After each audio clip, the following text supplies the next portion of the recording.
আসসালামু আলাইকুম। আমরা একটা রেসিপি নিয়ে এসে বললাম চিংড়ির কষা দিয়ে দিলাম মশলা, গোলমরিচ, এলাচ, লং সব দিয়ে দিলাম, পেঁয়াজ কুচি দিয়ে দিলাম, পেঁয়াজটা নাড়াই নিব।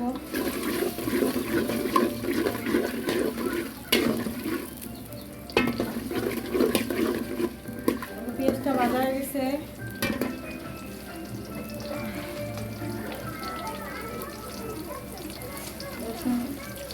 আদা বাটা দিয়ে দিলাম,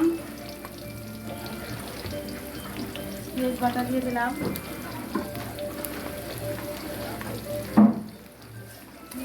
পেঁয়াজ বাটা দিয়ে দিলাম,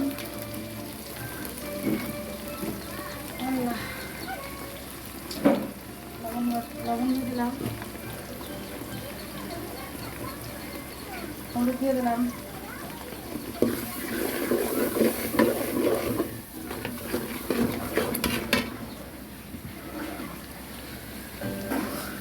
তো শুকনো মরিচের ফাঁকি দিয়ে দিলাম,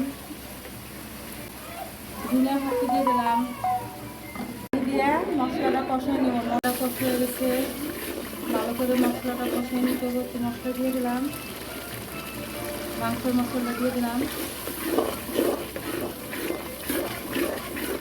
এখন মুরগিটা দিয়ে দেবো।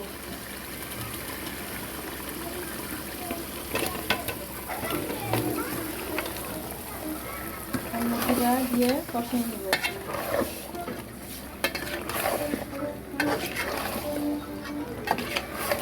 মাংসের ভিতর পানি দিব না, এই মাংসের পানি দিয়ে মশলা কষিয়ে যাব, মাংসটা রান্না হয়ে যাবে।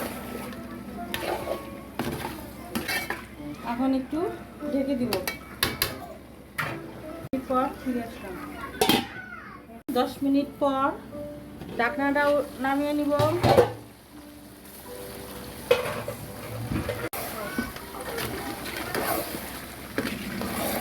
হালকা একটু চিনি দিয়ে দিব, একটু স্বাদ বাড়ানোর জন্য। কেউ পারলে দিবেন, হয়তো ঝাল খাইলে চিনি দিবেন না। আমাদের মাংস রান্না প্রায় হয়ে গেছে। এখন পেঁয়াজের বেরেস্তা দিয়ে দিব। এই যে বেরেস্তাটা দিয়ে দেব।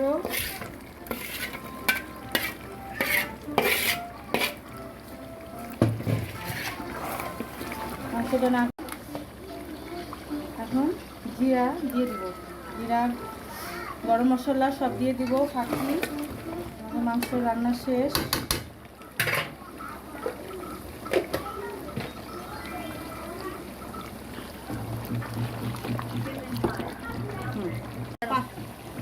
হয়ে গেল চিকেন কষা।